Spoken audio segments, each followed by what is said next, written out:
Good evening, everyone. We thank you for your patience while we were ironing out a few minute details. We'll begin tonight with a public hearing, which will include leasing 1028 and additional appropriations for a bond series. So what we will do is basically turn this meeting over to Dr. Dykle to explain those items. If there's anyone from the community that would like to speak, we'll give you an opportunity to do that, and then we will close out the public hearing. So at this time, I'll turn that over to Dr. Dykle. Thank you. We have Sophie here. She's going to be watching and listening. Flat Sophie. Yeah, flat Sophie. This is the time and place that we've identified and advertised to do a public hearing for our lease, for our $1,880,000 lease, a 1028 hearing, and a hearing on an additional appropriation. We're looking to do the $1,880,000 mainly for security improvements, just under $1 million for that. $330,000 was going for boilers at 3 schools. We also had vehicles and equipment, totaling another $300,000 plus, and then the balance going for bond issuance costs, the soft costs that we need to do to sell the bonds. So I'm going to open it up, and we're looking at about a 2-cent increase in the tax rate. It'll be paid over 3 years. It'll be about $660,000 roughly per year is what we would be paying back through debt service. So I will open it up to the public if there's any questions. Does anyone from the public have a question, want to make a statement? Okay. We'll officially close the public hearing. And then we'll bring the resolutions back during the regular board session. We'll actually vote on those as action items. Okay, thank you. Thank you, Dr. Dykle. All right, with that, we will adjourn our public hearing. We will open our special meeting. If you would, please join us in the Pledge of Allegiance.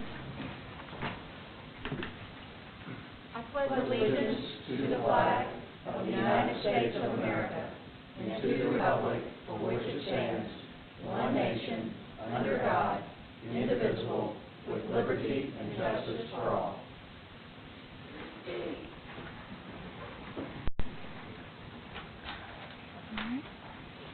To my knowledge, there are no addendums to this evening, or no proposed addendums, I'm sorry.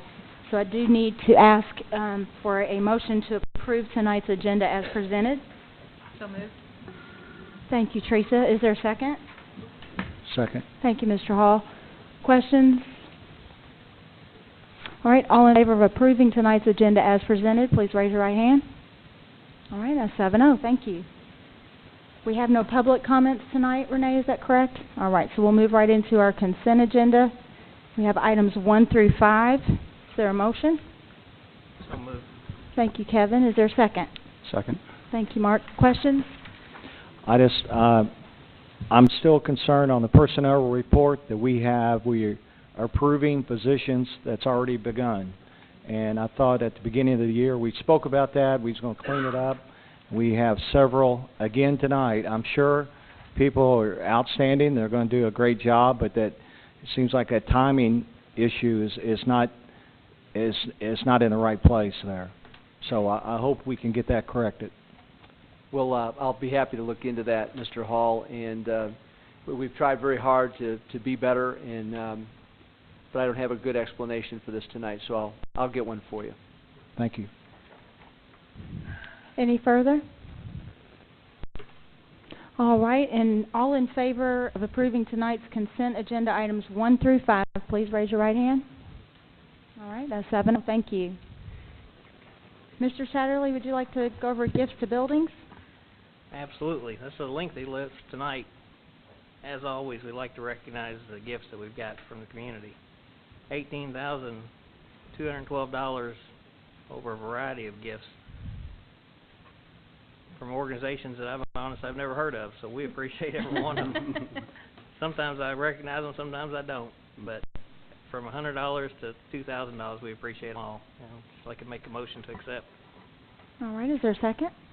Thank you, Mrs. Kraft. Any other discussion?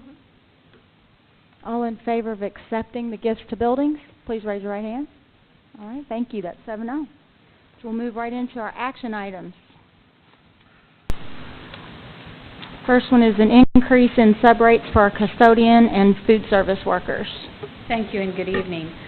We've met with PESG, our sub-services company, about how we were doing with fill rates, and this year and overall we have about 94% for August and September.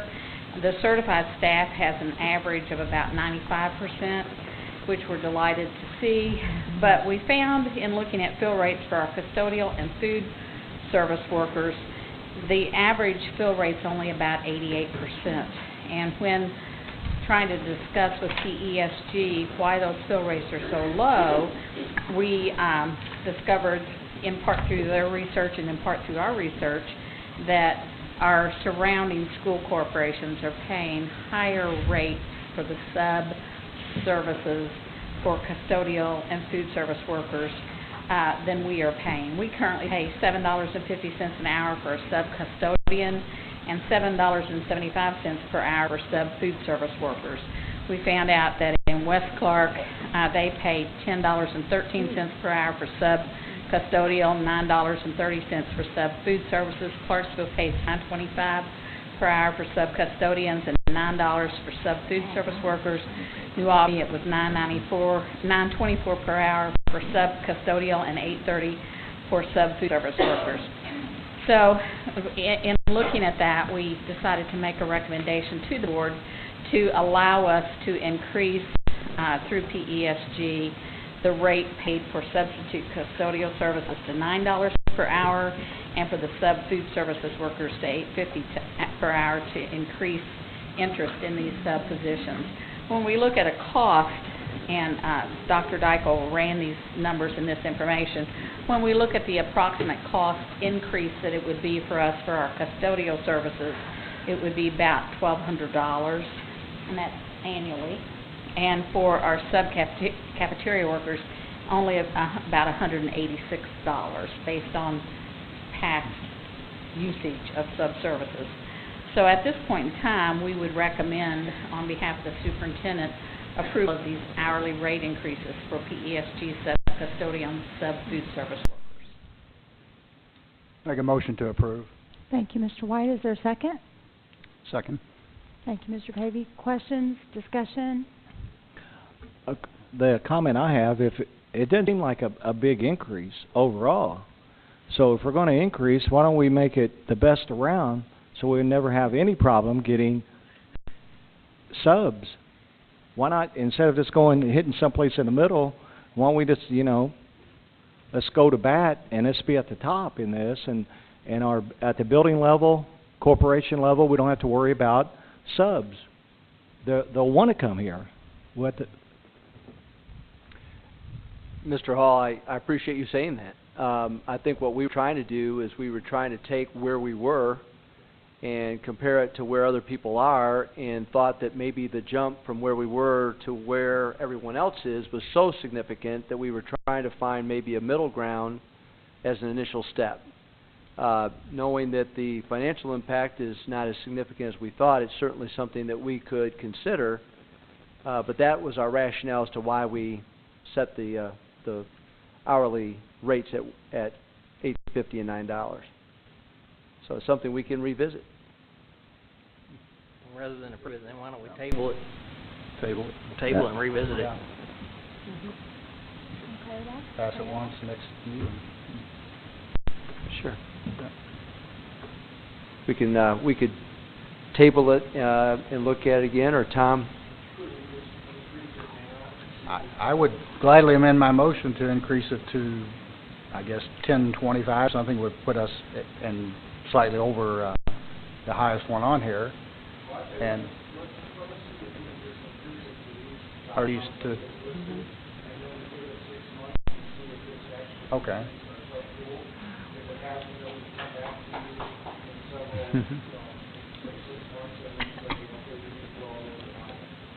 Okay.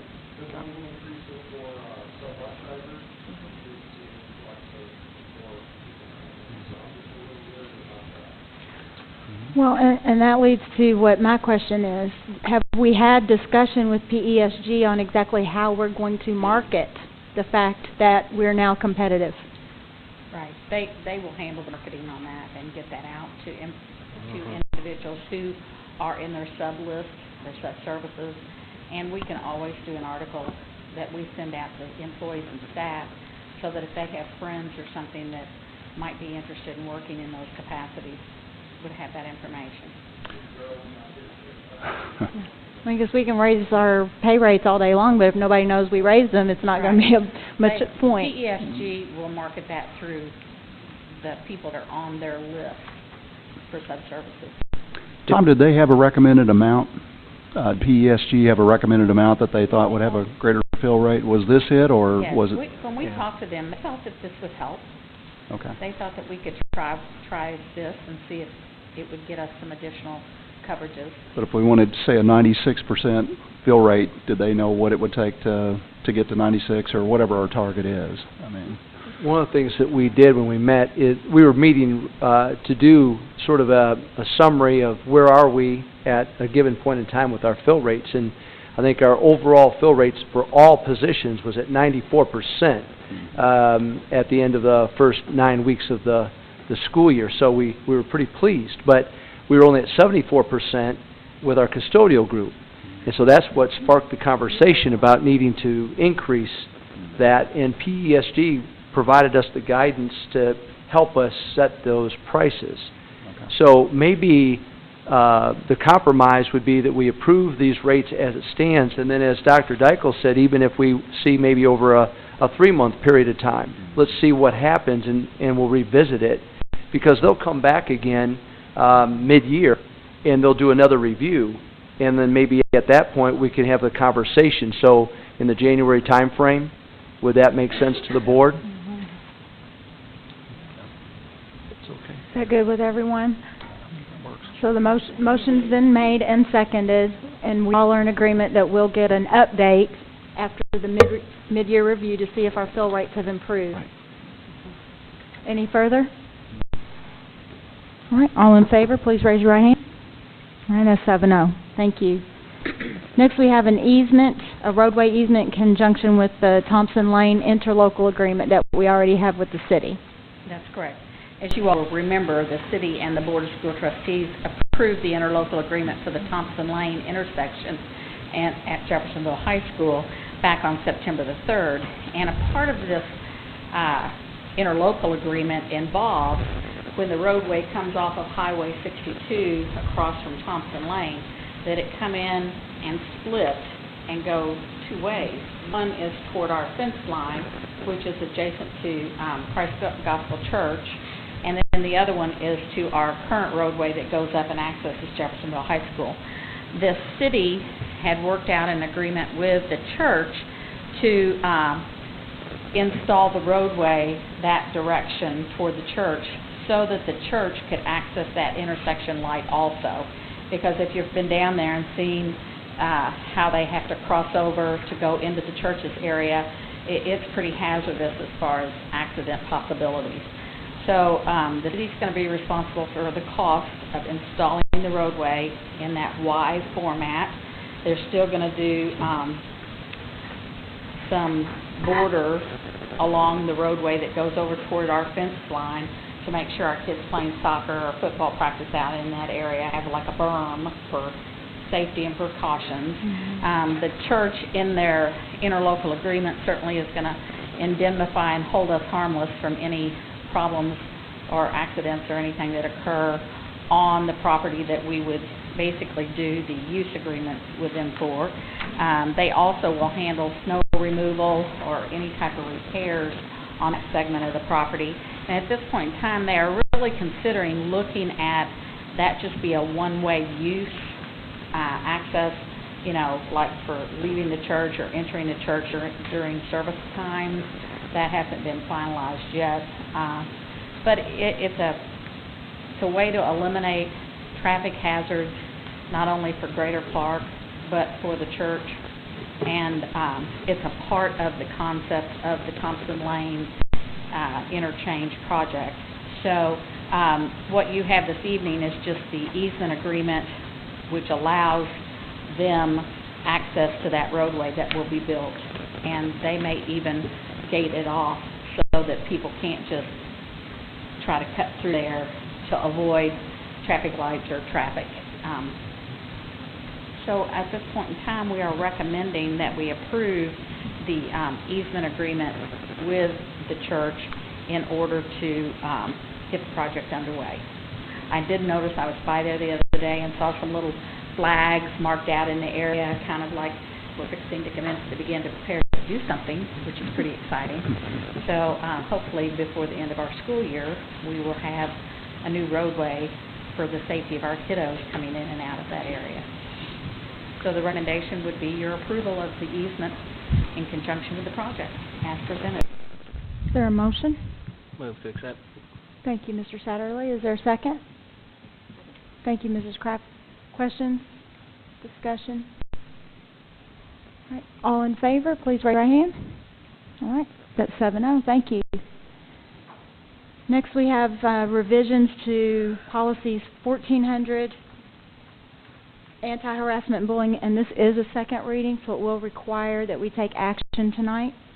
That's correct. And as we explained at last meeting, the changes to our anti-harassment bullying policy are being made as a result of legislative changes for the state statute on bullying. They have instructed the school corporations around, public school corporations around the state to update their policies to bring in line the state's definition of bullying, the state's considerations when bullying is being a factor in a student situation, rules about the physical location of where the bullying can occur that would allow us to do discipline. And we also, in revising the policy, we had 3 separate policies, one for certified and non-cert staff, for people coming into the community and students, and we revised the definition of individuals to encompass all those policies under one set of numbers. So also there's a requirement for training of staff and students on bullying and anti-harassment that we are in the process of undertaking right now. Actually, the deadline to do it was during our intercession week, so we are working on getting that in compliance at this point in time. Information has gone out to all the buildings on their protocols for what they need to do to meet the checkpoints on the training. So it is second reading, and there have not been any requests for changes since the first reading by members of the board. So at this time, we would recommend approval of the policy based on the state legislative changes to bullying. Is there a motion? Thank you, Mrs. Kraft. Is there a second? Second. Thank you, Mr. Hall. Any discussion? Well, just let me say I understand that we have to pretty much approve this policy to align ourselves with the new state statute. I'm glad to know that we're realigning our training because they have, in a big way, changed the way that we are going to be able to deal with bullies. And just so the rest of the board knows, on November 4th, we have our next joint legislative meeting. And I'm going to be addressing this policy because, first of all, they've made it very difficult for a student to prove that they're being bullied. Also, some of the definitions are so broad and subjective. It's, for example, in order to prove bullying, there has to be a substantially detrimental effect on a targeted individual's physical or mental health. What is substantial exactly? And who exactly determines what's substantial? I don't know what they were thinking, but I'm going to bring it up. And I just want to let you all know that. Good. Any other discussion? All in favor? Please raise your right hand. 7-0. Thank you, Sandy. You know I wasn't directing that at you. Yes, ma'am. Okay. I understand. We all understand your frustrations and respect them. The next item that we have on the agenda is the second reading on the policy for travel reimbursement. It's policy 4136.2, and as you all know, we were looking at changing reasonable expenditures for meals and increasing the amount that can be used on a daily basis for overnight travel for the meals.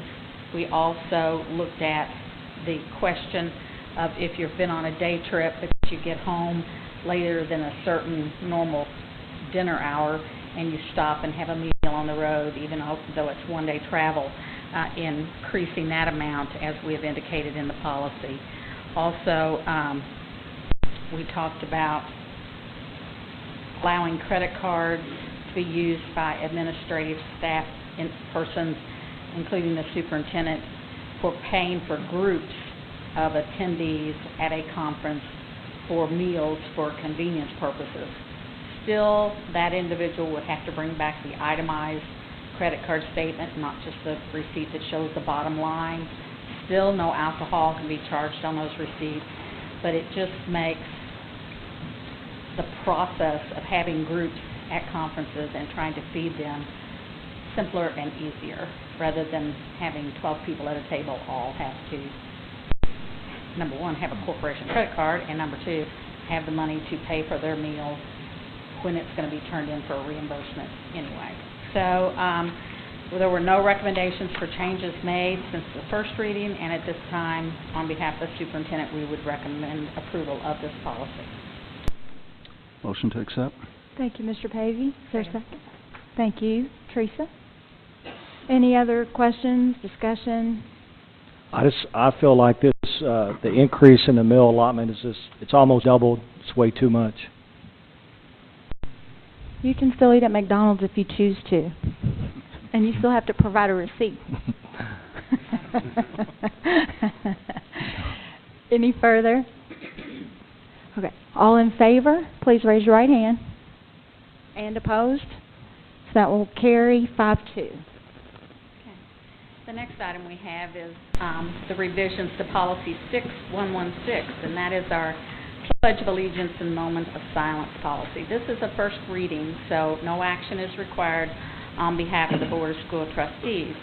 But at one of the last meetings, there was a recommendation that we have a policy that addresses our national anthem. And the board appeared to believe it was important for all students to know the background and the words to the national anthem. So we did a little research on the national anthem and are making a recommendation that we would put the opportunity forward for our students in our elementary levels.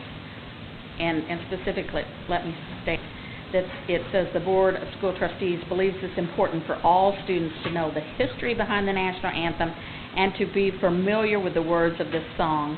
All students will be taught the song with emphasis on the following verse at the elementary level, and that is the first verse in this poem that was originally written in 1814 by Francis Scott Key, and that is what we most frequently hear sung, and so we have that indicated, and it is the recommendation that we will have all students be taught that song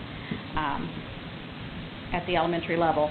The interesting history is, I think, is pretty fascinating. In 1814, Francis Scott Key witnessed the bombardment of Fort McHenry by the British Royal Navy ships in the Chesapeake Bay during the Battle of Fort McHenry in the War of 1812. The tune from the song was retitled as the Star-Spangled Banner, and it became the national anthem by the United States of America in March 3rd, 1931, when it was signed into law as the national anthem by President Herbert Hoover. So I think not only are the verse to the song important, but I think the history is pretty fascinating to know that in 1814 this poem was written, and then it was not until 1931 that we actually took it on as our Star-Spangled Banner, the national anthem. So that's the recommendation, that we would incorporate that into the policy. Certainly, if you have the language is highlighted for you in yellow on your policy and in board docs, If you have thoughts or recommendations for language changes, we would like to have those presented to us before we bring it back for second reading. Any questions? Just for clarification, Sandy, this will come back at our second board meeting Yes, it in will. November? Yes, Okay. For a vote? Yes. This is first reading? right. Okay. Just wanted to make sure. Sandy, I've just got one question for you, and I just noticed it, or I'd ask you sooner. At the very end where it says the student's rights and responsibilities handbook provisions relating to disciplinary actions for disruptive behavior apply during the recitation of the pledge or the moment of silence, shouldn't we have pledge, moment of silence as you entitled the policy and national anthem? You know, we looked at that and we talked about that. Disciplinary action is required by state law on the pledge and the national and the moment of silence, and it's actually set out in state statute that you have to have the opportunity for disciplinary action. If they fail to be compliant, doesn't mean they have to stand and Right. recite the pledge or participate in the moment of silence, but they have to be respectful of other person's opportunities. We don't have that statutory requirement for the national anthem. So that's why we didn't include discipline. But certainly if we are at a sporting event or if there is a performance of the national anthem and students are not being respectful, I don't think not stating it limits our abilities to input or put in place disciplinary measures, as we would with any type of misconduct. I can speak to that as a former high school principal that attended many athletic contests in which the national anthem began that contest, in which on occasion you might have a student that might wear a hat or want to wear a hat during the national anthem, or may not want to stand or whatnot. And again, at an extracurricular event like that, it's a little different scenario than during an actual school day. And so there were times in which I would go and speak to that student immediately and instruct them to at least take their hat off and so on and so forth. And so it would be my thought and hope that during those kinds of extracurricular activities that there would be an expectation that our administrators would, in an appropriate way, confront individuals that were not being respectful. So regardless, I agree with what Mrs. Lewis is saying, that regardless of whether it's in that policy, I can tell you as a former administrator that our people should be able to go up and have a conversation with any individual that was not being at least respectful during the national anthem, if that helps. What would it hurt to have it in there? We don't have a statutory requirement for the anthem either, but we're putting a policy in. So why would it hurt to have it, to allow them to have the teeth to say? I see this as curricular. The Pledge of Allegiance and the moment of silence is an individual thing, especially the moment of silence. We're saying as a board, we think this is important to be in our curriculum, and we need to teach the national anthem to our kids. It's part of our responsibility. So I can see, I would have a little bit of a problem saying, it's kind of like saying, well, if you don't learn your multiplication facts, we're going to punish you. Instead, I would rather look at it and say, it's part of the curriculum, we expect you to learn these. Somehow or another we will determine whether or not you did learn it, remediate you, whatever. I see it differently because it's curriculum. That's just my opinion. I guess, and the curriculum part I understand in the classroom, Yeah. but I'm leaning towards the Performance of it. the performance, the events where I've seen the air horns, the hoops, the hollers. We've all seen them. I know some of the guys out there I've talked to have seen it recently. It's just, maybe if we go back and enforce this to our principals and advise them. Yeah, I think if they realize that the national anthem is going to become a part of our policy and that we have certain expectations, it's just I didn't put it in there because it's not statutorily required and because the pledge and the moment of silence do include that disciplinary component, and this one didn't. That's why. I mean, it is a curriculum-based issue as much as it is anything for them to be taught the song and the history. Any Okay. further? Well, the bottom line is, I think it's very important that you send the message that this board and the school corporation thinks it's important that our students know the national anthem and can sing it when appropriately and act appropriately, too. Okay.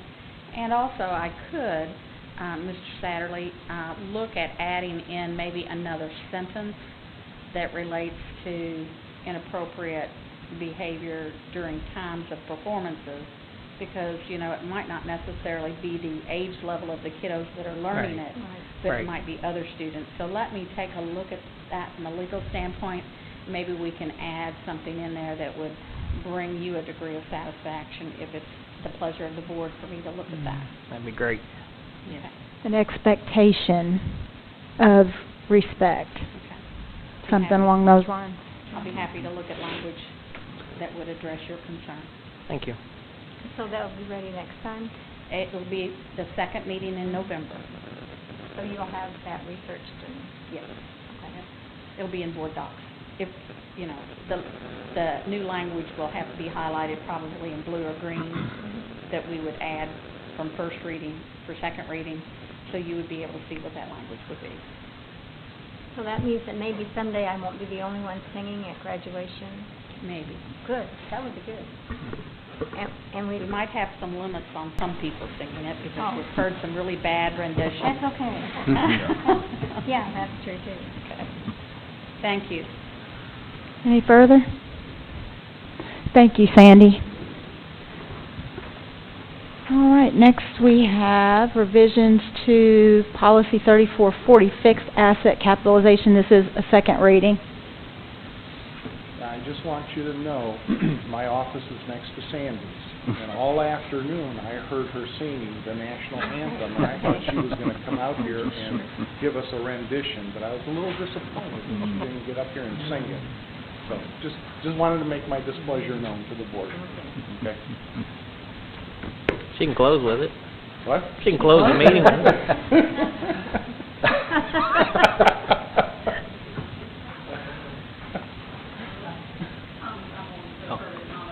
Oh, you'll do it? What's that?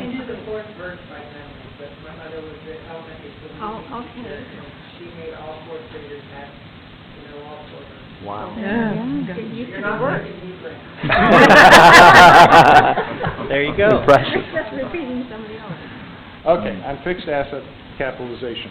This is our second reading. Our current fixed asset policy shows that we have to identify any assets that are valued over $100, which is extremely low.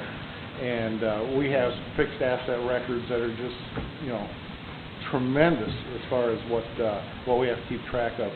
The State Board of Accounts recommends that we should track assets of at least $5,000 or more. So we're making a recommendation that we increase it to $5,000. But then we've also added, and this was in the first reading, so we haven't changed anything from the first reading, that we would like to add a new section and track any IT equipment that's $250 or more. And that's mainly because of the Chromebooks costing about $250. So this is, like I said, there's been no changes to the policy from the first reading, and we're asking permission to raise it to $5,000 and then create a new IT section for anything over $250. Second reading, so we need to take action. Is there a motion? Motion to approve. Thank you, Mr. Satterley. Is there a second? Second. Thank you, Mr. Hall. Questions or discussion? All in favor of approving the revisions? Thank you. That's 7-0. And I want you to know, the only reason that we have to do this is several years ago, the State Board of Accounts lost some computers. So because of their problems, we all now have to track our assets. That was the whole gist of it. Sorry. My little sidebar. Next, we have adoption of our calendar year 2014 budget. Okay. On October 1st, we did our public hearing. So I'll just read into the record the adopted budget that we're asking for approval on. General fund of $70,482,007, no tax rate for that. Debt service $11,818,193. a tax levy of $12,542,244, tax rate of 62.71 cents. School pension debt, $1,266,064, adopted levy of $1,495,807, tax rate of 7.48 cents.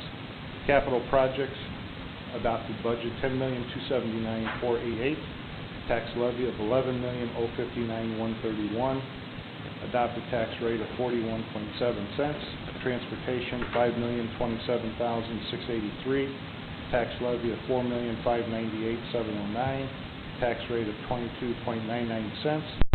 Bus replacement, $950,000, adopted tax levy of $989,497, and adopted tax rate of 4.95 cents.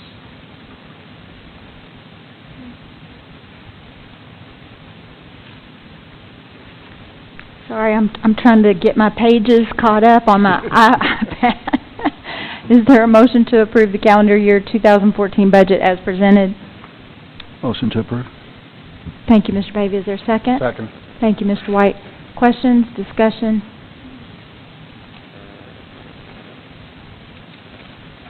All in favor? All right, that's 7-0. Then the next one is approval of a resolution of appropriations, which is Form 4, which is basically what I just read to you, so I need approval on that one. Is there a motion? So moved. And is there a second? Second. Thank you, Mrs. Kraft. Any questions or discussion on bus replacement? No, it's resolution of appropriation. Sorry. Oh, Second part. what? It's out of order. The first one has 4 items that we have to approve. We can tell. Oh, so 7 is not all-inclusive? We have to take each one of those separately? Well, I think it'd just be better if we did each one individually. Okay. So, Unless you just want me to say, okay, then we also have to do the approval of resolution of appropriation, tax neutrality resolution, and the expenditure goal, and then you can And that would be done. You can handle it all at once. Good idea. All at once? I'll make that motion. I'm sorry, I thought the motion was to approve items 1 through 4. Okay. So, let's clarify. I need a motion to approve calendar year 2014 budget items 1, 2, 3, and 4 as presented. Does that So satisfy moved. your requirement? Yes. So moved. moved. Mr. Satterley, thank you. Is there a So moved. second? All right. Thank you, Mrs. Kraft. Discussion. That was painful, Tom. Yes, it was. All in favor? Thank you. 7-0. Now we can move to bus replacement. The bus replacement plan hearing was held also on October 1st. We reviewed the 12-year plan at that time for calendar year 2014 through 2025. As required by statute, a public hearing must be held before the adoption of the plan. We've done all the legal advertisements that we had to do, and we're asking permission to approve the bus replacement plan for 2014. Is there a motion? Motion to approve. Thank you, Mr. White. Is there a second?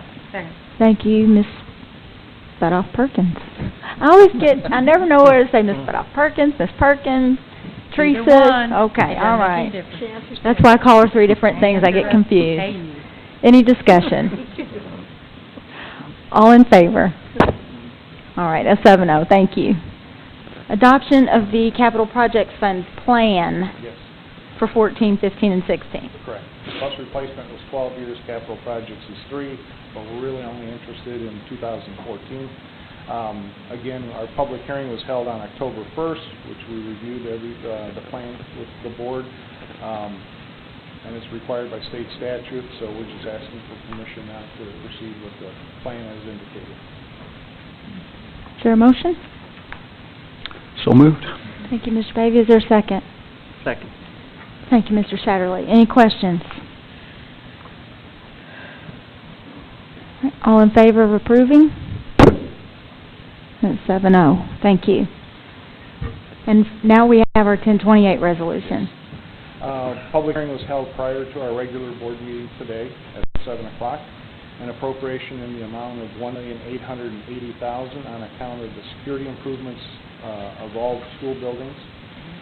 replacement of boilers and renovations at Charlestown Middle, New Washington Elementary, and Pleasant Ridge Elementary, vehicles and miscellaneous equipment for use at all school buildings, and then also there was the bond issuance costs.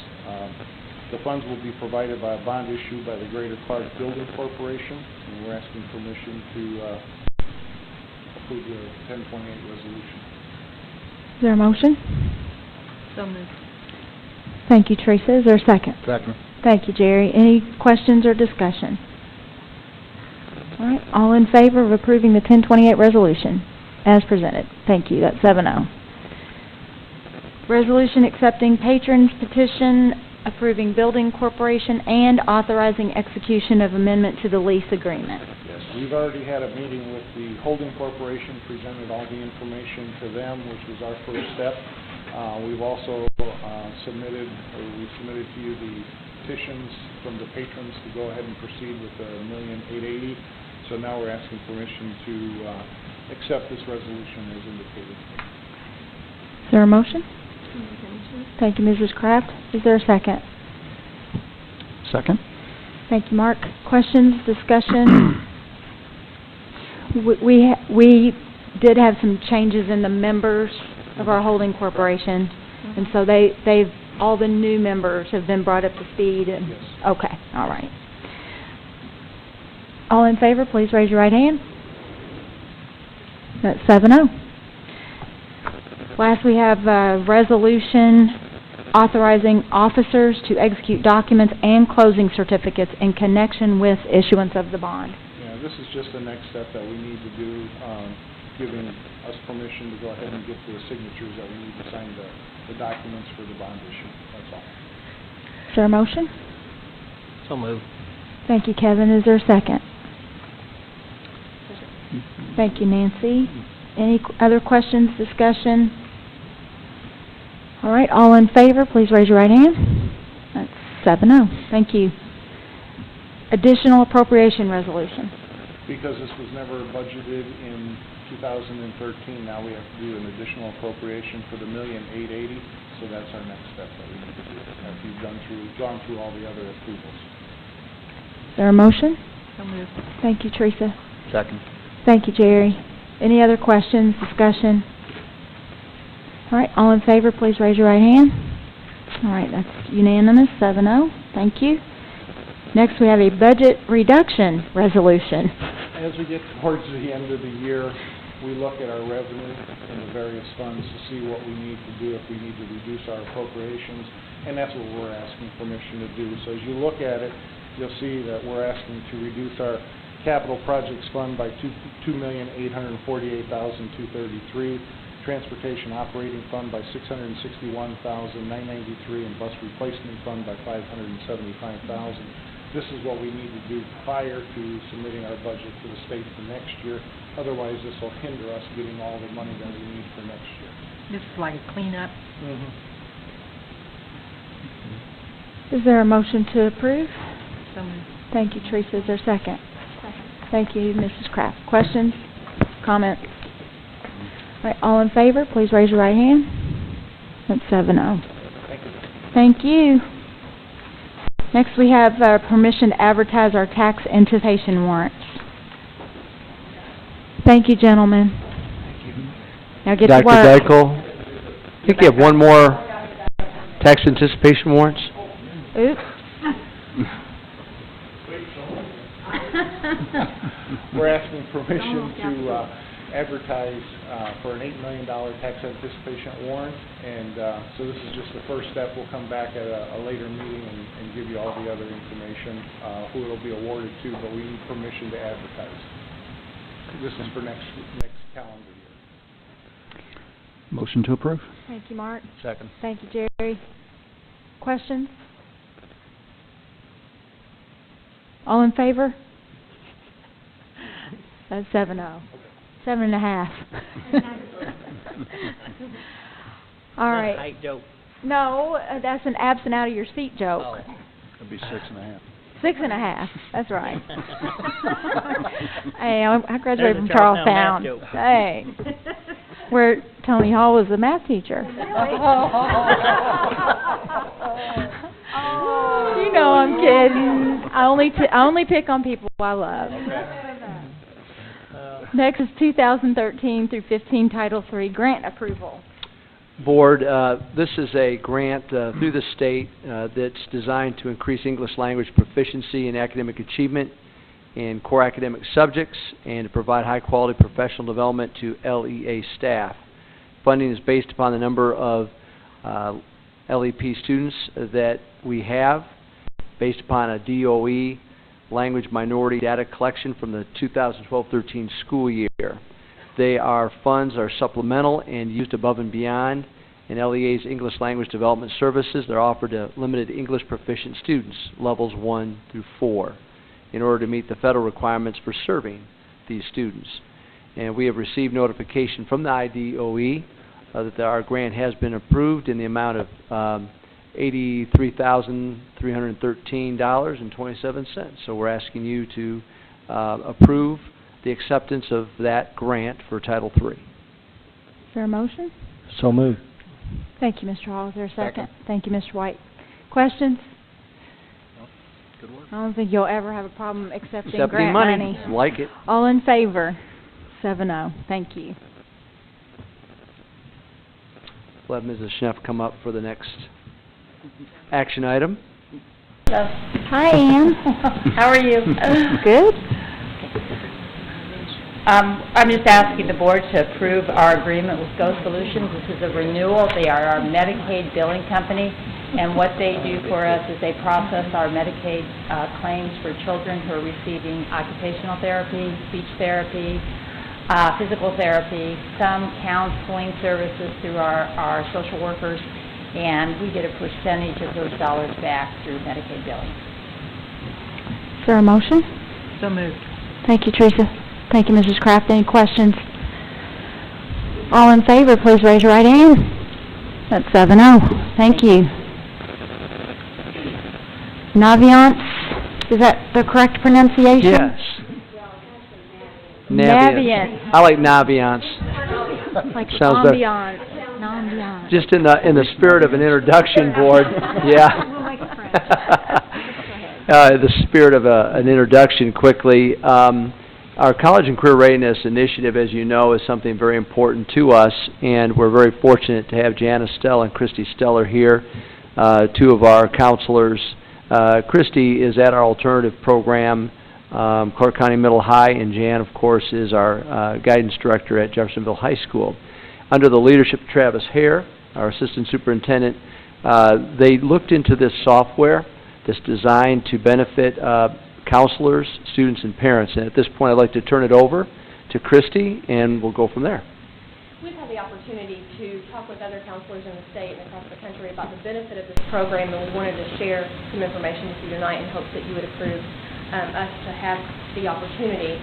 Naviance is a college and career readiness program that students and parents can use in interaction with the schools to take what they're learning in school, their academics, their test scores, all of their interests, and combine that with a career and college search piece that allows them to personalize kind of where they're going, what is their pathway, what is their plan and track, and as they look at colleges and potential careers, all of that information is housed in this Naviance program that we are very interested in being able to utilize. And I have a video here showing, from Naviance's perspective, what is the key component.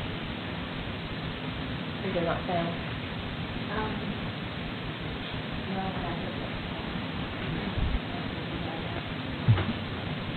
Personalized attention and guidance they need, so they don't see a link between what they're doing in the classroom and what they hope to do in the future. Families often want to help, but don't know how they can get involved, and school counselors are spending way too much time on paperwork just trying to keep track of all their students, which makes it impossible for them to prepare individual plans for each one. And although many school and district administrators see a problem, there might be information needed to improve college and career readiness at their schools. What if schools could put each student on a personalized path to future success, and school counselors and administrators could provide expert guidance to students about college and career decisions? Well, that's the story behind Naviance. It's a comprehensive college and career readiness solution that empowers students and families to connect learning and life and provides schools and districts with Guidance allows students to create a plan for their futures by helping them discover their individual strengths and learning styles and explore career options based on their results. Then it gives the students tools to search for college programs based on their interests, determine which courses they need to take to reach their goals, and identify areas for improvement. Once students are ready, Navient makes it easy for them to apply to colleges, look for scholarships, and track their admission status. It even allows families to track their students' progress and communicate with school counselors. But that's just part of the story. Navient also makes student success planning easy for schools and districts by offering quick access to student data and goals, automation of routine tasks such as email communications, student surveys, and submission of college application materials, and the tools to measure the effectiveness of their school's college and career preparation. Schools and districts can identify which students need the most help and put them on the right path for success. Plus, track outcomes for all their students to see how many get into college, where they go to college, and whether or not they graduate. The end result is that schools and districts are better equipped to make informed decisions and prepare students for college and their futures, and students will have a better understanding of what they want to be and how they'll get there. Learn more at Navient.com. As we've been able to talk with counselors that are using the program and the students that have interacted with the program, we have seen that there are a lot of benefits to being able to utilize this in order to get all of the information to all of the students. One major benefit that the counselors here in our corporation see is that we will have a new curriculum to use in the classes that will include learning style inventories, interest inventories, goal setting, career road trips, college exploration. They will start that at an early age in the 6th grade, and then they will create a plan that goes with them that stays in this program. So there's communication from the schools to the kids and back with the counselors every year. So it creates a one-stop place for all those things to be. We believe and have seen that it can increase parent engagement to allow parents to have better communication with the counselors and know what their students are doing. They can log on to a parent portal on Navient to see what have their students indicated. Are their college interests or their career interests? What schools are they looking at? And having those communications, or having those conversations, with their students, and can actually see that tangible evidence of what we've been talking about at school. And in addition, there's also a place to put all of the web-based stuff that we do in one spot. So parents who might need to know information about the NCAA clearinghouse, some of them might not even know that they need to do that. And so being able to identify which students need to do that, send them an email, and have that link on Navient is an easy place to communicate with parents. Same thing with the Power School Parent Portal. We can connect that there. SAT and ACT testing and website information, all of those things can be placed on the parent portal of Navient to communicate. And my last point was increased scholarship recipients, and I think that it seems like that's a strange thing to say we could do that with Navient, but I think that a lot of the reason students are not getting the scholarships is they're not really educated, and it's hard to get that information out in a targeted way. So if we have a group of students who have identified that they are interested in going to IUS, and there's a scholarship that's specific to IUS, we can target those students to say, here's the deadline. We can send that specific group of students a reminder. And so we believe that getting that information out and having that communication in such a targeted, student-friendly way, that they will then see kind of what the opportunities are for scholarships, as well as the college visits, the reps coming in, those kind of things. So parents and students, we feel, will be able to have feel that they have more communication and more information by counselors being able to use this program to the fullest extent. Another benefit, and something that I've been called a data geek, but one thing that I'm super excited that this program can do is it can lay out, it will talk to Power School, and it imports information on student GPA, classes that students have taken, their ECA scores, their ACT, any scores that have been input into Power School can be transferred into Navient by our tech staff, and then it can look at a specific student and all of their data and compare that with students who typically get into a certain college. So the data is out there. If Jeff High students typically have this GPA and this ACT score to go to IU Bloomington or Purdue, how do you fit? And then it will plot that on a graph to show, are you at target? Do you need to work on some things? Are there some scores you need to raise on average to get in? So what is the school average and the state average to kind of have a wake-up call for some students who might need to put some more work and time into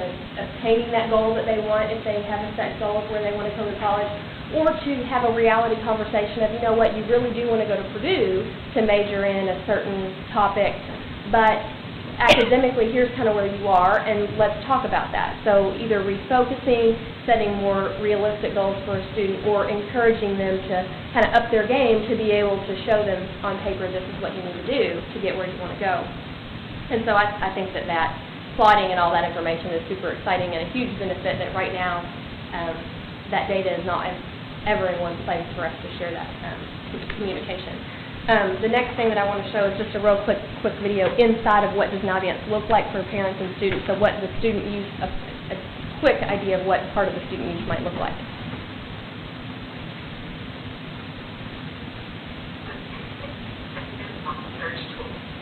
Navient provides students and families with access to comprehensive information about thousands of colleges.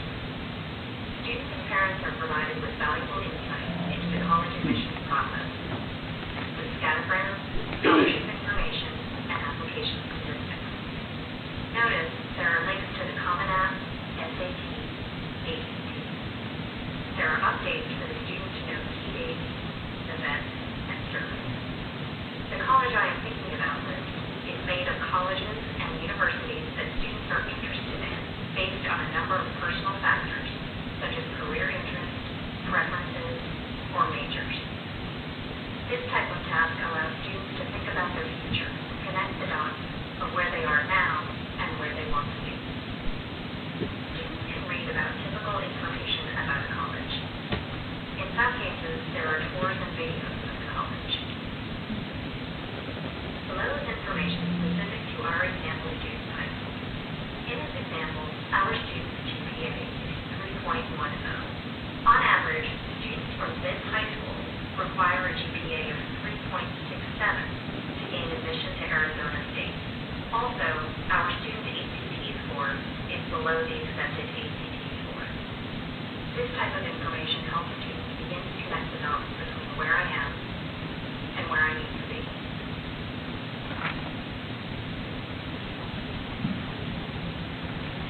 I'm going to turn it over to Janice Bell to talk about what we're doing now with college and career readiness and how we believe we can tie in the utilization of this program to help us work with kids on goal setting, high school planning, career exploration, and college searches. Part of my role as guidance director is to look at what we do, a comprehensive program in the middle and high school. Obviously, when we talk about college and career readiness, we don't want to start at high school, it's too late. By the time they're freshmen. So we want to start in middle school. So what you have in front of you is actually our college and career readiness action plan. These are the things, these are the activities that are going on in our schools across the district right now. And all of our seniors, as I'm looking at that again, all of our seniors have had their senior interviews at the beginning of the school year to go over where you are, where you want to go, and the scholarships and all that, how much more efficient it would be to have that information in front of us. We gather it and we put it on a spreadsheet and try to pull it all together, but it would be so much more real, I think, to students if we had this program. But just real quick, I've laid out everything we do, 6th, 7th, 8th, 9th, 10th, 11th, 12th. What you see in red, I went ahead and put, that is where Navient would be directly used as a program at each grade level. And the neat thing, right now, if this is take 6th grade, for example, we use Indiana Career Explorer, the thing that we've used the most, the interest inventory and things. Once they do that at the middle school, it stays with them. It will travel with them in high school, but they've done it. And the minute they see it, I've already done that, I don't want to do it again. This program, tailored to middle school, is different. They have their interest, their exploration, and then when they do that again in high school, it's different information. It talks about how things have changed. So they keep it separate. So that would be beneficial. Learning styles, we have JA that's coming in this year. The pathways, we can import our pathways that we've created into Navient. So we can pretty much put anything we need. The very back of it, I've added There are other uses for it. Obviously, college and career readiness is our major focus here, but it will allow us to do other things that fit into our guidance role. Needs assessment. That's not always an easy thing to do. So let's say I'm a middle school counselor and I want to do some group counseling. I can hand out little surveys. I can have the students hand them back, write on them. I can send this out and Naviance can say, what are you struggling with? What do you think you need? I may come up with 20 kids who have experienced a loss, and I know that I need to do a grief group when I thought maybe I should do a divorce group or, a study skills group. So they're able to communicate to us their needs so we can update our guidance for the students. Senior surveys can be done through that we use for our data at the end of the year, how many go to four-year colleges, two-year programs, and things like that. At this point, you're going to take over with Sure. the nitty-gritty. Sure. First of all, I think you can see the level of commitment and passion that both Christy and Jan are bringing to this project, and again, led by Travis Hare. Our mission is we want all students accepted to a post-secondary opportunity, and this is a tool that can benefit our students, parents, and our counselors to make sure that gets done. From a timeline perspective, if you were to approve this tonight, then this is something that can be implemented and actually go live by January, 1st of January. That would include training that would be necessary for all of our counselors in particular to go through. And so there's a timeline that was provided for you as one of your documents, but that basically in a nutshell is the time frame. Now from a cost perspective, we're talking about $58,000 over a 3-year period. The first year is about $17,500. We would utilize money. This would be paid for beginning in 2014. And we would utilize capital projects funds dollars in order to do that. As you know, we're always undergoing a review of software needs. And so that's one of the things we've done for you in the time I've been here, is sometimes reduce software costs in one way to justify a cost in another. But the other benefit, I guess, is that there's a $3 per student charge for this program. That's how we're being charged by Naviance. And so the thought process would be that $3 would be charged to students at the middle school and high school level as part of their fees. So that would help to defray some of the cost. That would begin next school year, of course. So the thought is that here's a program that I hope you can see can be pretty far-reaching, and I think from a monitoring and accountability perspective, that, as you know from our strategic plan, that's vital and critical. We want all these things to happen, but we need to be able to monitor and hold people accountable. And here's a tool where we can really quickly access and see the effectiveness of this program over time.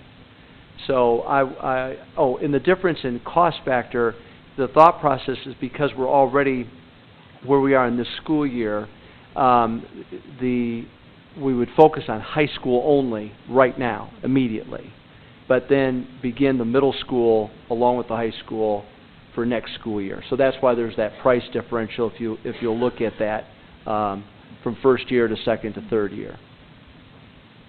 And any questions that you would have or concerns, I'd be happy to answer them. I've got a few. Go ahead. Well, we need a motion first. Oh. Sorry. Is there a motion? So moved. Thank you, Mr. Satterley. Is there a second? I'll second. Thank you, Mr. Pavey. Questions? Okay, thank you. As a former school counselor, this just makes me giddy. I mean, and I know you being a former counselor, how many hours do you see this relieving so that you can actually talk to kids? I mean, this is just makes me giddy. The other thing I wanted to ask is, how often is this software updated? Because, requirements change, different careers, curriculum changes. Is it updated on an annual basis, regular basis? Do you know? My bet would be, without me reading, my bet would be that because we're paying for this, each year, that there's part of, annual there would be an, if update. there were any upgrades, that would be part of the Okay. cost. It's so hard, when you go to search a college, just to find the admissions information is difficult. Right. They pull all that together for you, so I Right. thought it would be best. Yeah, be on an annual basis. I think that's where the other corporations that we discussed would be the ones from Washington and the Bartholomew County. Their administration is accountable because it is licensing. They've seen the ability to track their alumni tracker and what the students are doing, and then use that in relation to what students do now. And so, based on their experience and what they're telling us, they've been pleased with the last couple of years. They're not seeing it as a place for outdated. Okay. And I know we're talking about college and career readiness here, but will this software also help the counselor identifying those students that, we used to struggle with, here we have a first semester senior, and for some reason they got to that situation and they're woefully behind in their credit count. So, is that part of this, kind of accounting credit, or do you? Yeah, your graduation plan is to be put on here too. Okay, that's what So I. we would have those one-on-one conversations with them at the beginning of the year, and then again, when you register for next year, that you do have that. And as it talks to college school, it has information on what courses they have said they're going to take and what they've completed. So in that part of the conversation, you see what they were behind from reports that we've run through economics. I'm giddy. Is that a legal term? Yes. Sandy? Yes. Okay. I'm giddy. I don't even want to know. So, my question is, would this help in identifying the kids that are taking the AP class if they have any chance of passing to get credit at the end? I haven't seen within the program information on the advanced placement requirements in connection with ability in this program. Okay. The only way they know is when they take the test, right? One of the things I really like about it, though, is that a lot of kids might start thinking, well, I'd love to go to this university or that college. And what I really love about it is right away, if they're a sixth grader, in our careers class as a sixth grader, they start thinking about that college or university, well, they can start immediately looking at it and see what are those expectations. That way, when you're a counselor sitting down with them, if a student may not be as motivated as you would like them to be, and yet they have a goal or a dream to go to this college or university, there is that reality check, and you can track that each year. So I love that aspect of this program. And to create a student's personal profile like this, we've tried to do it with, the folder and move it along with the kid, and, I know special ed can use this too with some of the things that you have to do in the 8th grade. But I don't know who's responsible for this, but this is incredible. This is great work. I applaud you. Is this program, can a student with their Chromebook, like in a study hall, log in, check on their tracking and all that, or do they have to go to the guidance office? There's actually even an iPhone app that is not on the app, so they can use it either Chromebook or there's a short version where they can kind of click through and do the counselor sends them an email just comes to their phone, and they can take a survey on their phone as well. So yes, from home, internet, but also app that I'm sure will progress as we. And even during their impact time, they can check if they've requested a college app or transcript to be sent, they can log on and see when the counselor, the date, and if it's around the student. We're just taking away all the excuses for them. Well, just a couple of questions. And we talked about college and university. Does it have a component to look at, say, students that want to go to the military or, say, a technical college or two-year college? Is there any components in there, or can that be built in later on, or?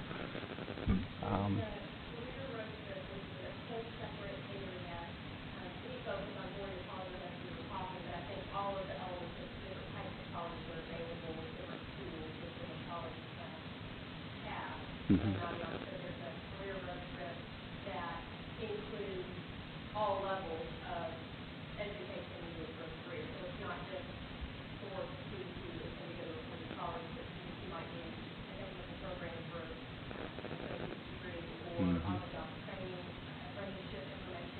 all of those links will be available with them and all the career paths. Okay. So it would serve the entire student base then, and not just the ones that are going to four-year universities.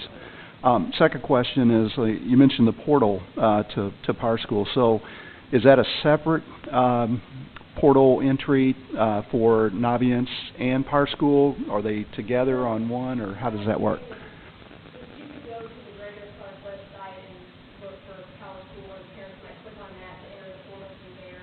All of that stuff could be in one place. We would still have all these information on the website, but when parents need to go and check on their kids' stuff, you have to go to the agency website and check that information. You need to go to IU where you can and research the college. You need to go to the college board and get information, the MBA, parent account. So we as counselors have the ability to take all of the information of what we would want our parents to know and put it in one place. So we can say, you need to do this, and we talk to your child about this, and here's the link. Okay.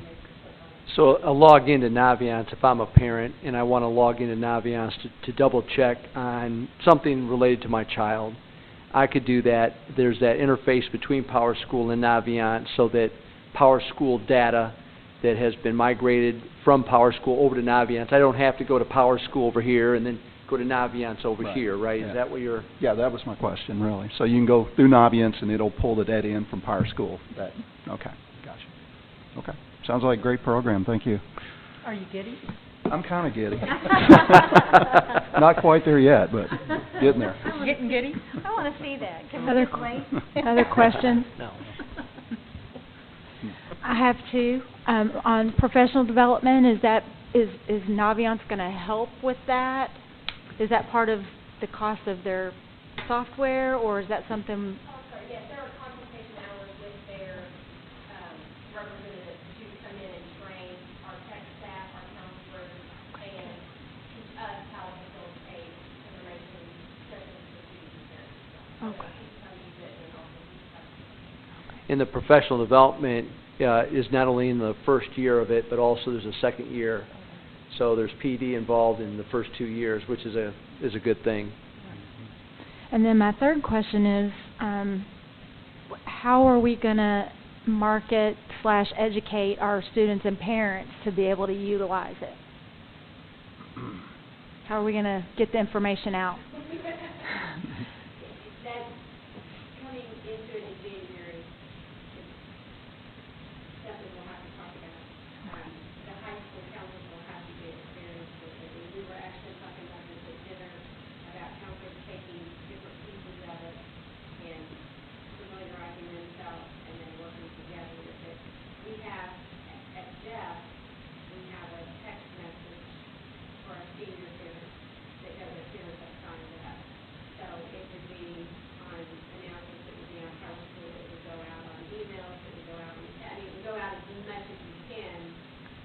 I could see us also maybe having a parent night type of situation as an opportunity for parents to come in and see the program and sign up or log in, be able to log into the program as well. So And when our course description guides go out, and that's how we do also, that's when most stuff makes it home. Dr. Mulvey, maybe I'll think about doing a condensed version of the presentation for the parent meeting that's coming up in November. that's right, our parent advisory group, We may want to do that. good idea. Any other? Well, I mean, I think we have some experience from the one-to-one initiative that we can draw from to do the training, obviously. I mean, I think that was a success, obviously. So, anyway, that's all. Thank you all very much for coming and for presenting. And I have 3 children, alumni of Greater Clark. I've dealt with the counseling departments, and I just want to tell you everything that I'm hearing is in the right direction. And we appreciate your work and your dedication. It's such an important component of a student's life. And I just personally want to say thank you for everything you're doing to make it better. Anything else? All right, all in favor of approving Naviance software? 7-0. Thank you. Okay, and then we need to approve our school improvement plans.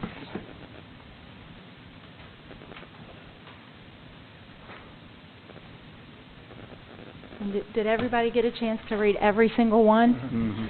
Well, Every single word. Let me, Board, if what you'll do, there's a revised version of this summary that is available to you. Let me start off first, and I know it's already been a long evening, but first of all, I'd like to maybe start off with the idea of what this is all about.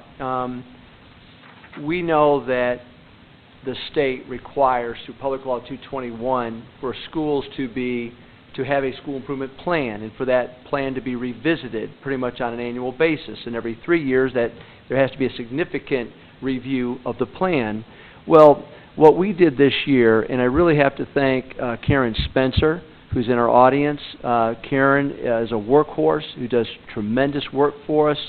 The documents that you see related to the summary documents that we have for every building, the overall corporation summary, are result of her efforts and her work. Amy Schellenberg also as part of that process.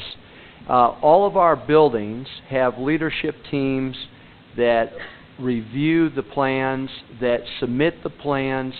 What we did on a central office level is we divided up, and each of us took 3 or 4 schools to review. So they had to submit their written plan to us. We reviewed it. We sent any possible revisions or modifications back to them. They did that. It came forward to us. Karen then was sort of a facilitator for us because she made sure that based upon those plans that all the goals that are established in those plans were reflective on the summary documents that we have for every building. And we wanted to put the summary document together because we needed something. These documents, as you know, are pretty comprehensive. So we wanted to have a quick, at a glance, document for every building that shows what are the goals and what are the strategies. And if you'll look, the goals, there's a goal for language arts, there's a goal for math, and there's a college career readiness goal. At the elementary level, the college and career readiness is based upon attendance and behavior.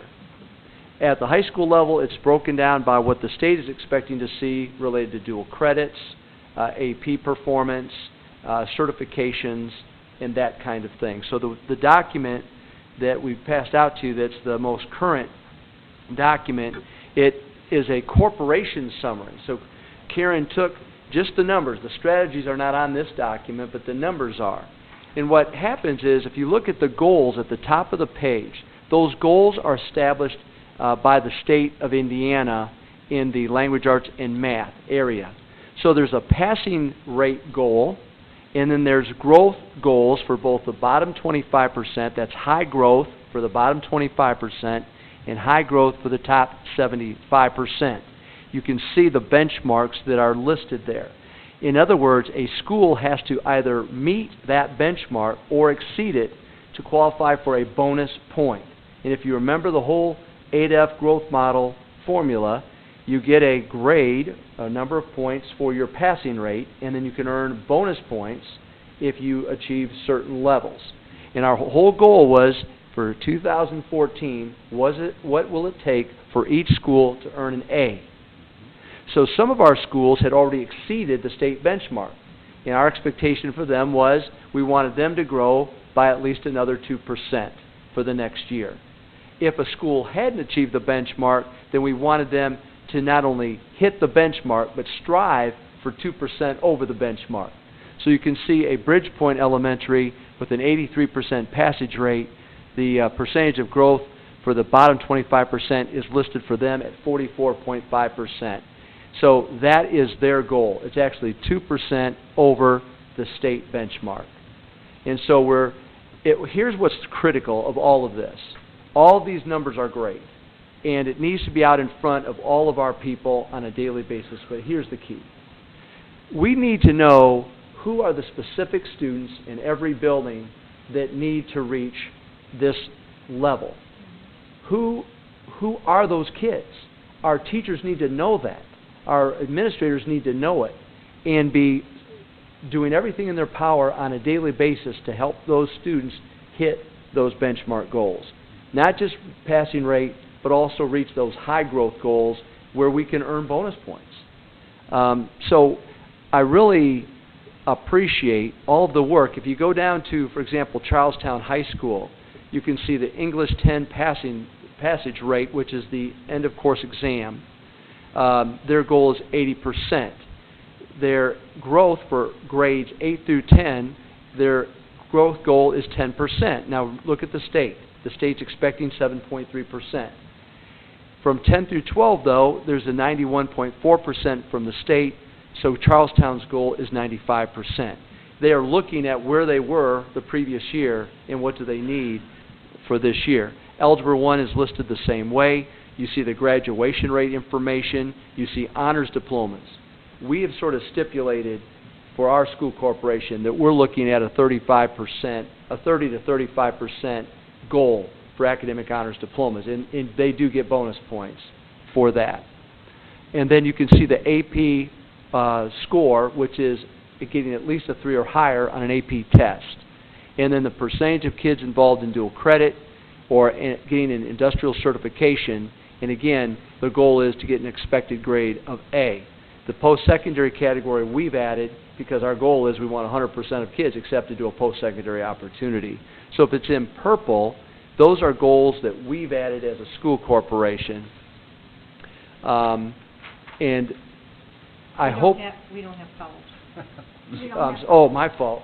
You can say my gray fault. We will and send it. darker Yeah, gray. we will send it. We will send this to you in color, living color, so you have it. Now, if you could pull up a building summary, just pull up Bridgepoint, please. The one that was posted, It's wrong. but it's colored. It's colored, yes. So we know But what we were going to color. change that Okay. immediately to have it the correct one.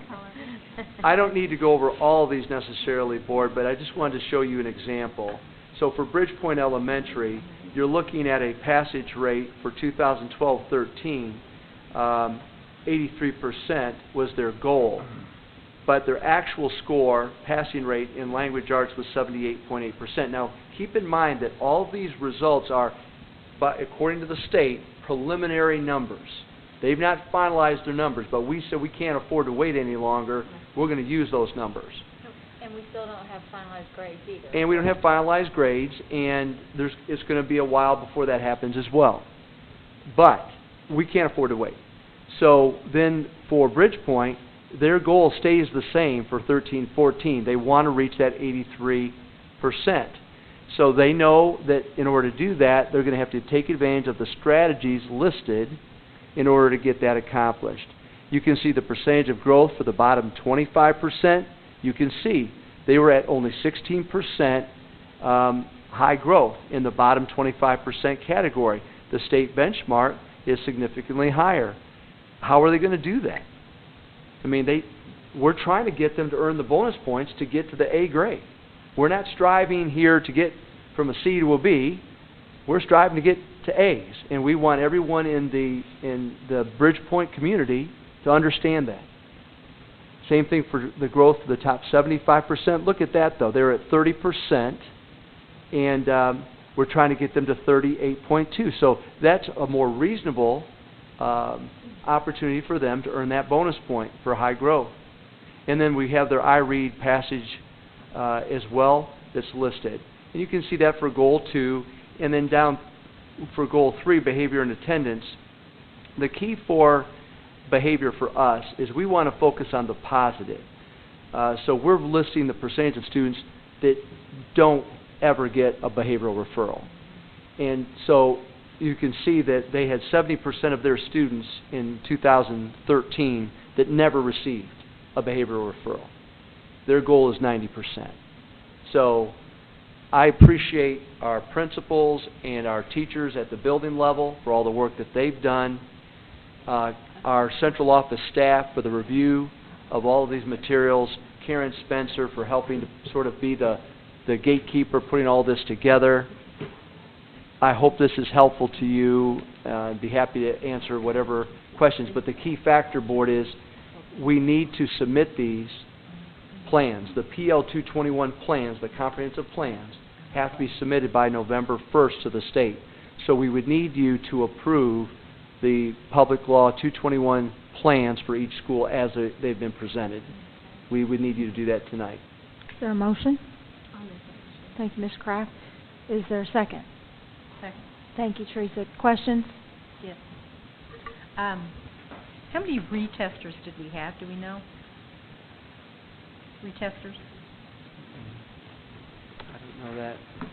Were there a lot, or people that were requesting the retest, either the teacher or the parent? Rescoring? Rescores. I said retesters, excuse me. Yeah, that's right. I'm still giddy. Do you know Karen, Karen, do you have know an how many idea? Rescores we had?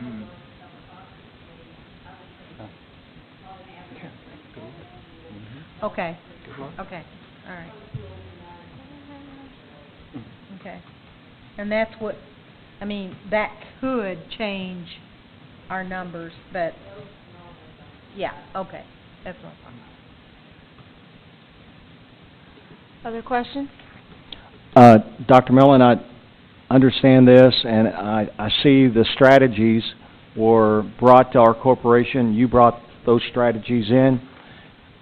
I hope they work. I would love to see expected grades, everybody get an A, and lead us there, get us there. I hope these strategies will take its course, and I know the teachers are going to be evaluated weekly on using those strategies by our administration across the corporation, and hope that works out.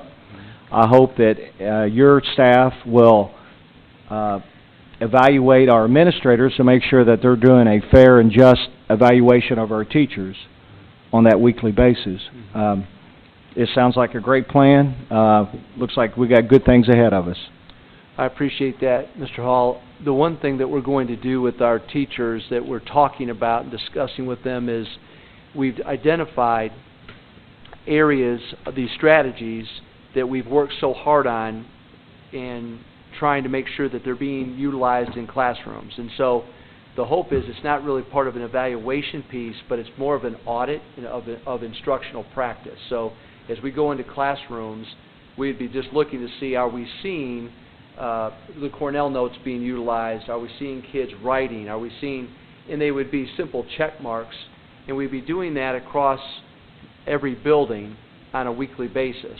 And we'd really be tracking across the building, are we seeing these strategies being utilized? Because we spent a lot of time and effort to implement them, and we want to make sure they are being fully utilized. And if they're not being utilized to the level that we think they need to be, then of course from a professional development perspective, we need to enhance our approach with them. So it's not necessarily a part of their evaluation, but it is part of auditing our instructional practice across our district. And it's something we've been discussing. We'll take it to corporation discussion next week and share it with them as well. But we have to monitor. You're absolutely right. You expect as a board for me as your superintendent to lead us in a direction where we're increasing student achievement. And in order for that to happen, we have to constantly monitor and hold one another accountable. And I know you're monitoring me and holding me accountable, and that's going to be true all the way down the line throughout our organization. So you're absolutely correct when you make that statement. Any further? Right. All in favor of approving the school improvement plans as presented, please raise your right hand. And that's 7-0. Thank you. Board, we had a lot of action items tonight. So Dr. Mellon assured me that we're going to keep our other to a minimum. So unless anybody has a specific board report or request at this point, we're going to move on into our budget review. Dr. Deichel. Again? Wasn't anticipating the script. We'll just look at the three funds this time, since there's no activity in the debt service funds. General fund, we're still holding pretty good. We're looking at a cash balance at the end of the year of about $920,000, which is pretty good. But remember, we're not out of the deficit yet, because we ended up collecting 4 payments for the impact aid of $2.8 million, which we didn't anticipate. Otherwise, that would still show a red number by the end of the year. So we're doing good, but we need to still get better. Okay, if you go to capital projects, when you look at the capital projects, we're showing a cash balance projected of $603,000. We deleted a couple projects that we thought we were going to do. We also had some money come back where we overestimated some projects. So that's why we're up to $603,000. But again, that number is still subject to change based on the tax gains of $1,515,000 coming through. If it comes in more, then we'll have less than $600,000. If it comes in less than $1,515,000, then we'll have a bigger cash balance in capital projects. So right now we're projecting $600,000 until we know what our tax caps are. In transportation fund, we're looking at a deficit of $173,000 by the end of the year. Again, dependent on a tax cap of $861,000 is what we're projecting. That'll have to come out of the rainy day fund to balance it out. So just to let you know, we may have to start dipping in, which I've been telling you the last couple of board meetings anyway. Bus replacement fund, we're looking at a deficit of $172,000. Again, tax caps of $106,000 is really what puts that really into the negative. Otherwise, we'd only be about $70,000 in the red. So that's kind of the financial impact. Any questions for Dr. Deichel? Thank you, sir. Okay, thanks. So with that, we will move on into board comments. Mr. Hall, got anything? Yeah, with the news about our budget and being in the red, maybe we can go for a couple meetings and no request to purchase anything new for a while. And let's do more with less, maybe from the ad building down to the classroom. And maybe we get our budget in the black again.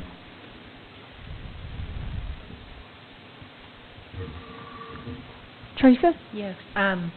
Just wanted to congratulate everyone who worked on the intercession.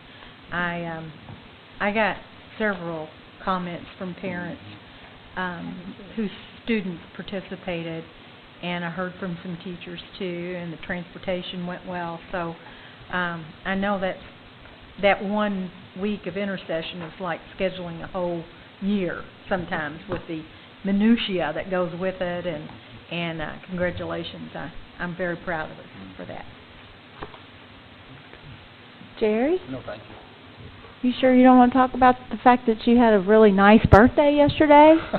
Got to see your granddaughter perform? You don't want to talk about that? I did get to see a nice performance at Jeff High with Parkview, River Valley, and Jeff High combined bands, and it was great. Happy birthday. Thank you. Mrs. Kraft? Yes, I just wanted to say, if we're doing such a bad job, and the state thinks we're doing such a bad job, and they keep taking money away from us, then why did we have 3 Americans win the Nobel Prize in economics? Good question. Just thought I'd go through it, and your turn. Kevin? I have nothing. Mark? Well, I think we have a little bit of a congratulations.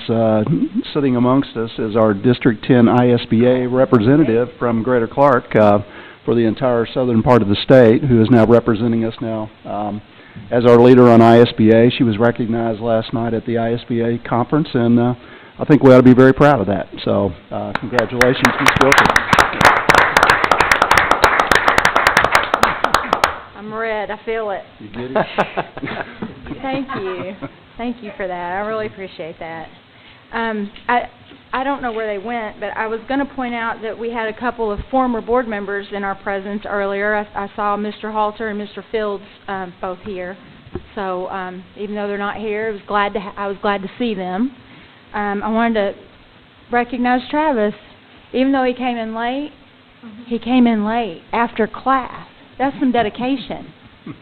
Glad to see you. Glad you're here.